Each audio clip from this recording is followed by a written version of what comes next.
Okay, we're live. Ginulat ko followers ko. Meron akong general surgeon na guest. Okay, hindi halata pero dati naming kaibigan, Dr. Ina Garcia. General surgeon siya. Nag-oopera ng thyroid, gallbladder, breast at ibang bagay. At ang topic natin ngayon, mga bukol sa dibdib ng babae. Okay, kasi I think pag babae, Ina, di ba, medyo mas gusto nila babae ang surgeon eh. Yes po, Doc. So, yung mga babae kasi, syempre dahil private part yung suso o dede or breast, mas gusto kasi nila babae yung humahawak. Marami ng surgeon ngayon na babae, di ba? Yan. Dumadami na po yung surgeon na babae ngayon, syempre kasi yung need ng marami nating kababaihang pasyente po para sa female surgeon. Or minsan, alam ko, mas preferred nila babae yung surgeon. Let's say, hindi lang sa breast, kung may almoranas. Yes po, totoo po yan. Kung may lus-lus sa singit, di ba? Yes po. So, mas comfortable. Mas comfortable sila na babae po yung tumitingin or nagche-check up sa kanila. Okay. I think sa Pilipinas, ang breast cancer, for some reason, parang top tayo sa Asia, di ba? Oh, parang isa tayo sa pinakamarami. Marami nagsasabi sa akin, parang 10% may breast cancer. Ano bang muna yung mga possible, meron bang risk factors to? Bakit nagkaka-breast cancer yung mga babae? Well, sa base po sa studies, yung mga risk factors na nagkakaroon ng isang babae ng breast cancer or bukol sa suso is yung mataas na exposure sa estrogen. Meaning kung maaga ka nagregla at matagal kang mag-menopause, hindi nagbuntis, or hindi nagpa-suso or breastfeeding. Kaya kami ina-advocate namin, lalo na sa mga kababaihan, new mothers, or hindi pa nagiging mother, pinopromote talaga namin yung breastfeeding at least 2 years po. Okay. So, anyway, yung risk factor naman meron or wala. Alam ko rin, minsan sa pagkain, di ba? Pag medyo fatty foods. Pero ano bang mga signs na I'm sure, anong edad ba muna dapat na i-check ang breast sa nakikita mo sa training mo? Siyempre, 5 years ka ng training yes, ng general surgery. So, ano bang mga edad at ano dapat yung warning signs na, uy, delikado na to? Okay, so para po sa mga kababaihan na walang risk factors, ibig sabihin walang kamag-anak, pinsan, nanay, kapatid na may breast cancer, maganda po by 50 years old, nagkakaroon na po sila ng screening. Ibig sabihin, pumupunta 15 years old? 50 po. 50. 50, pumupunta na sila sa surgeon nila, clinical breast examination. Okay? And nagpapagawa ng imaging such as breast ultrasound or mammogram. Pero, okay, ina-advocate na rin po natin ngayon yung early breast screening. Or example, kung ikaw ay 30 years old, tinuturuan na rin po namin sila ng self-breast examination. Yung simpleng pagkapalang sa suso bago matulog or pag maliligo. Kasi pag may maganda kasi yung early detection kung may makapangbukol, maganda, makita agad sila ng surgeon. So, yung tinatanong nyo, ano po ba yung mga dapat or nakakabahalang bukol po or yung mga kailangang signs and symptoms. So, kung yung bukol po is nakapa, tapos lumalaki, sumasakit, meron din pong lumalabas na discharge sa nipple or nagbago ang kulay ng suso or ng skin ng breast. And yung minsan po is isang example is yung nagiging inverted po yung nipple. So, any age, kapag nagkaroon ka ng any gano'n na sintomas, maganda po is pumunta agad sa surgeon or sa doktor para po magpatingin. Pero kahit teenager, basta nire-regla, di ba, by 20s, pwede na rin naman sila mag-self-breast exam, di ba? Yes po. Normally, sa 20s, naglalabas na rin yung mga cysts, although more common yung benign at that age. Yes po. For mga 20 years old, as early as that, basta po kayang kapain, okay, or may nakapangbukol, maganda po magpatingin na sa doktor. Though not necessarily po, hindi lahat ng bukol na nakakapa sa suso is cancer. Yun kasi yung kinakatakot ng mga kababaihan po ngayon, na, ay, may nakapa akong bukol, cancer na to. natatakot sila, hindi na sila pumupunta sa doktor. So, dapat kasi pag may nakapang bukol, whether cyst, whether matigas yan na bukol, maganda po is pumunta agad sila sa doktor. Mga sa dami na nakikita mong patients na may bukol, mga ilang percent lang dito ang lumalabas cancer? Sa tingin mo, let's say 20s, 30s, mga ano yung chances? Pag 20s or 30 years old po, napaka-rare talaga na cancer yan. Majority po dyan is cyst lang po siya or fibroadenoma. Isang mabait o benign na bukol po ang tawag namin dyan. Pero pag pumatak ng 40, 50, 60 years old, tumataas na po yung chance na cancer po siya. So sa 40 at sa 50, naglalabasan talaga? Yes po. Pero hindi mo mahuhulaan yung bukol based on sa tigas, sa bilog, kung Holland ba, meron bang sa touch, ma-feel mo ba bilang surgeon, o kapa ko, cancer to, kapa ko, hindi? Mahirap po talagang masabi by kapa, kaya po ina-advocate din namin, na mag-screening. Kasi by ultrasound, doon nakikita yung features, general features ng bukol. Kasi minsan, ang kapa po ng cyst, kahit tubig lang siya, is matigas pa din po. So, not siya automatic na kapag matigas or bilog or mukhang Holland, cancer na po agad. Pero ang pwede nating makita is kapag mabilis po siyang lumaki yung bukol. Kung mabilis lumaki, hindi okay. Hindi po okay. Magandang imbestigahan agad. Ilang buwan yung mabilis na lumalaki? Siguro po, kung laki lang siya ng sinasabi nila, butil ng munggo, Holland, tapos in 3 months, naging kalaki na siya ng fist ko, or mga times 3 to yung laki niya, yun po, mabilis na laki po yun. Kailangan, nag-seek na agad sila ng consult. So, papa-ultrasound talaga sila. Kailangan mo na mag-consult sa doktor o natatakot sila mag-konsulta? Pwede bang pumunta lang sa ultrasound clinic, sabihin pa ultrasound ng breast? Walang ganun, Depende yun kasi, Dok, opo, kung pumapayag. Ultrasound of the breast lang naman, di ba? Yes po, ultrasound. May reading na, meron ng BIRADS yun. Yes po, may yung BIRADS na tinatawag. BIRADS na importante. Opo. Paano nga yung BIRADS grading? So, yung BIRADS grading, actually, ang makikita mo doon, laging tinitingnan natin is kung BIRADS 2, okay, may 6 grading kasi siya, BIRADS 0. 0 to 6. 0 to 6. So, pag nagpa-ultrasound kayo ng breast, may grado, meron kayong parang scoring, BIRADS 0 up to 6. So, yes sige, po. Anong ibig sabihin nun? Well, yung eto na lang po sa para kasi hindi nila malito. Ang kailangan po nating makita, tandaan, is yung BIRADS 3 and BIRADS 4. Okay? Kasi 3 pag and 4, ayaw natin. 3, pag 3, kasi yon benign. Ibig sabihin, mabuting bukol, kailangan natin siyang i-observe. Pero 3 pag is mabuting bukol, opo, mababa. Opo, mababa ang chance na maging 3, cancer. 2, 1, 0. Yes po. Happy tayo. Happy tayo. Kahit 3, happy tayo. Happy po tayo pag 3. Pero kapag 4, doon na po yung may pagdududa tayo kasi tumataas na yung possibility na cancer siya. Pag 3 po, or 4, sorry. Pag 4, kailangan na po natin siyang i-biopsy. 4 is biopsy. Oo po.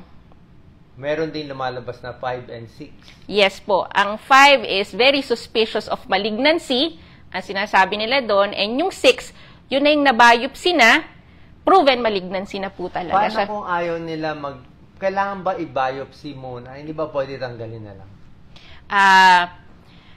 Ang gold standard po talaga ngayon is i-biopsy. Bakit? Kasi po, by imaging kasi, hindi natin masasabi kung talagang 100% bukol, cancer po kasi siya .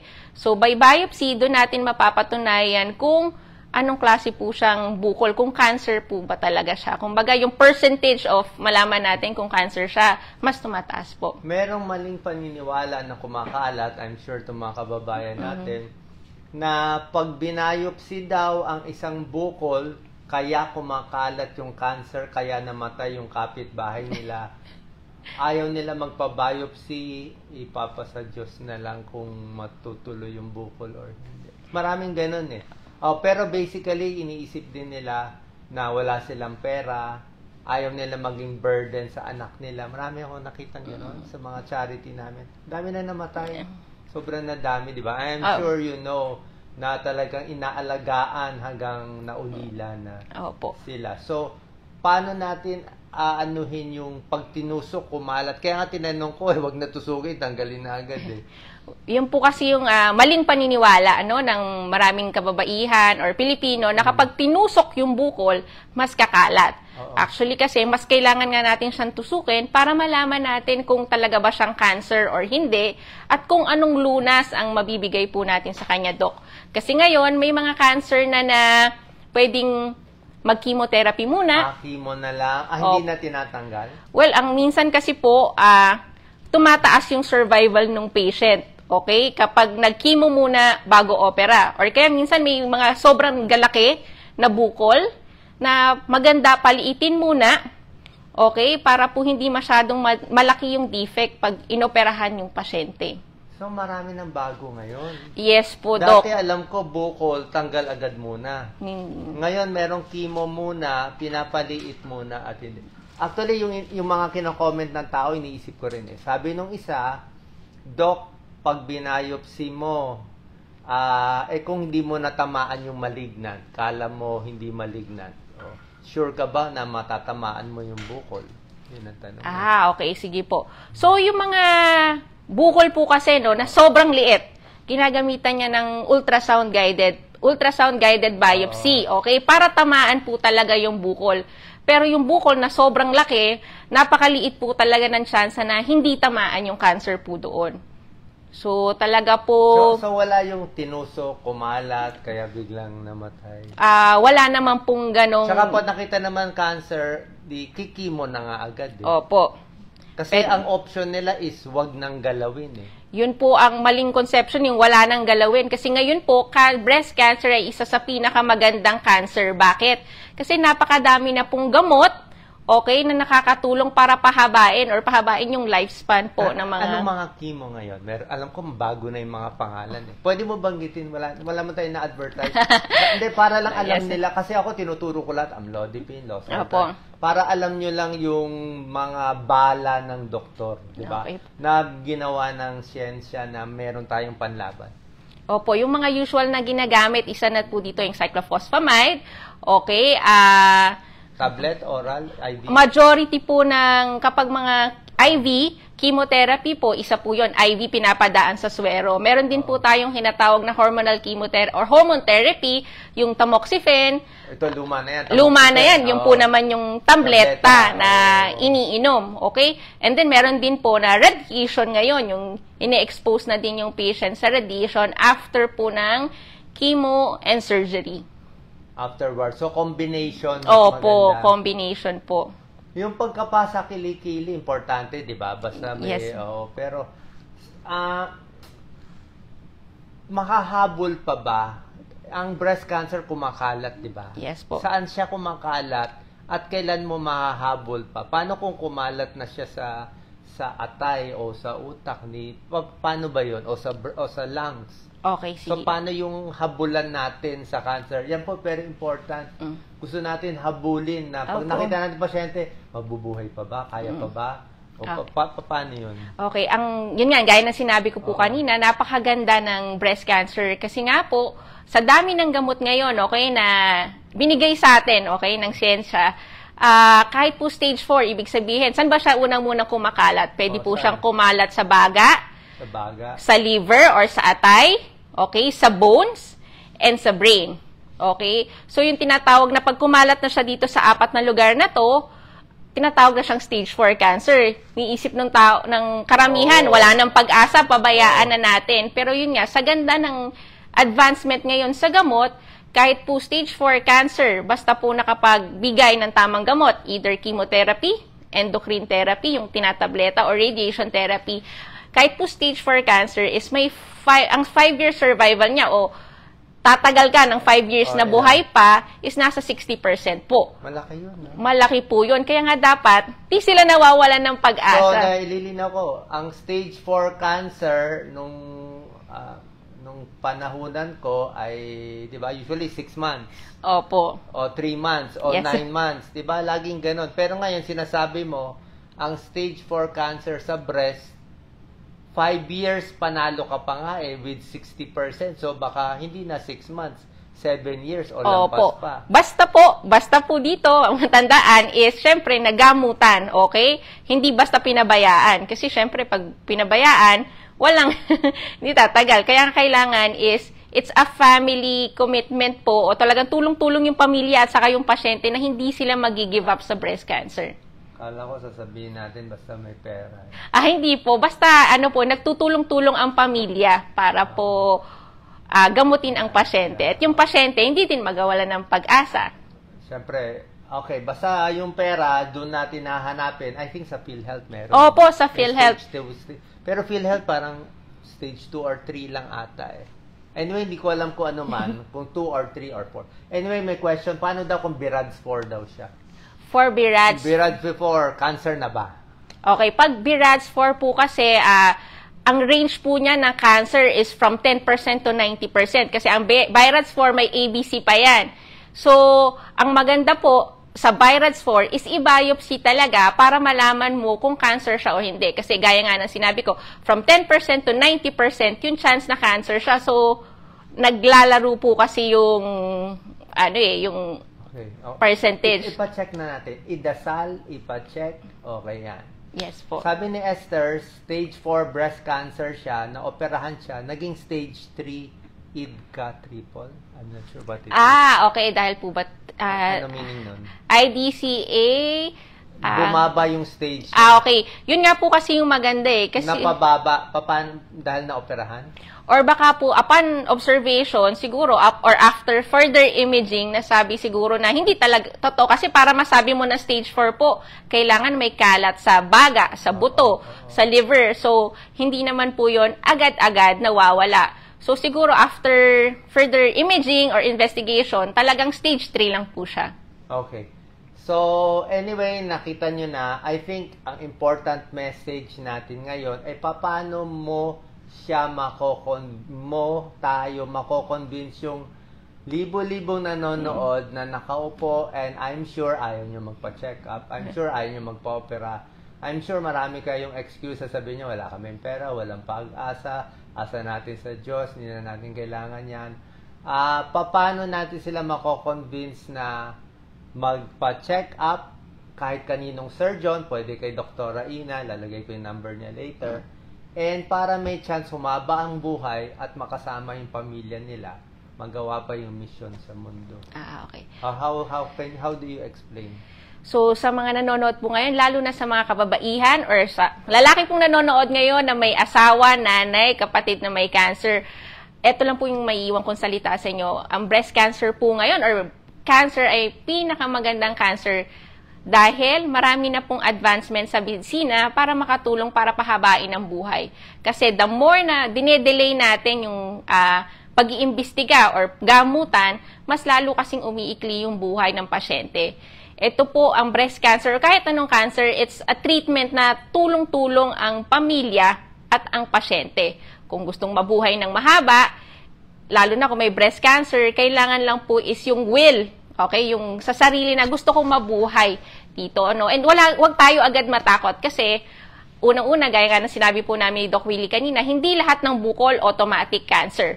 So mabuti na nandun tayo sa safe side. Malaman na natin ngayon na hindi siya cancer or cancer para mas magamot po siya ng mas maaga. Tsaka pag early stage, totally cured, di ba? Yes po. Ano ba? Stage 1, stage 2? Stage 1, stage 2 po. Pwedeng completely cured, di ba? Parang ang 5-year survival, sa breast cancer kasi 5-year survival eh. So, pag stage 2, stage 1, almost 90% ang 5-year survival. Ibig sabihin, sa 10 pasyente, 9 pa yung umaabot ng 5 years. So, imagine niyo kung 55 ka nagka-cancer, by 60, buhay ka pa. 65, mataas pa rin po yung chance na buhay pa rin po. Okay. So, meron isa nag-comment. Mabilis kasi ang akyat eh. April 4 daw biopsy niya. So, good luck. Yes, Dasal natin. Positive, negative, okay lang yan. Negative, maganda. Celebrate. Positive, tapusin lang. Tanggalin yung bukol. May nagtatanong ng risk factor. Sa akin, dapat ano lang, yung iwas sigarilyo, healthy diet, huwag mainit ulo. Pero, despite that, kung may lahi talaga tayo ng cancer, hindi natin masabi, kailangan pa rin talaga natin magpa-check up. Last na lang, may nagtatanong, gusto ko lang kasi i-clear, kasi yung mga isip nila, bakit daw hindi binebenta itong mga magagandang gamot sa tindahan sa Mercury para makuha ng madla? Hindi po to parang miracle drug na nakikita nyo sa mga fake news na nagkakalat na inumin to, mawawala inumin. Hindi po ganon. Yung gamot na sinasabi ni Dr. Ina, super special, super tapang, dapat saktong-sakto lang sa pasyente na baka stage 2, stage 3, ganito lang sakto. I-check up ka muna, nakakayanin mo yung gamot. Matatapang sila, kaya hindi sila pwede ibigay sa madla. Pag binigay sa madla, marami mapapahamak na hindi kailangan. Kasi ganun yung mentality. 'Di ba? So, minsan, siyempre, mainit ulo, parang, akin na yung gamot, yun lang pala gagaling na ako inumin ko na itong tamoxifen, cyclophosphamide, matatapang lahat yun. Diba? Final words, Dr. Ina? So, sa lahat po, okay, ulitin ko lang, sa lahat ng kababaihan na may bukol ngayon, or lalaki na may asawa, kapatid na may bukol, maganda po is dalhin nyo po sila sa pinakamalapit na ospital para ipacheck agad. Kasi, ang cancer, hindi po yan ang hangganan ng buhay, okay? Ito po is isang tsansa para maglaban ng pamilya laban sa cancer po. Okay. Pag nahiya kayo sa lalaking doktor, dito kayo kay Dr. Ina Garcia. May nagsasabi masakit, hindi masakit, cancer on the... Wala Pwedeng masakit, pwedeng hindi masakit, pwedeng pa-ultrasound, dapat BIRADS 3210. Okay? Kung 4 and up, okay lang yan. Pa-check lang tayo sa inyong doktor. Salamat po. Thank you po. Thank you po.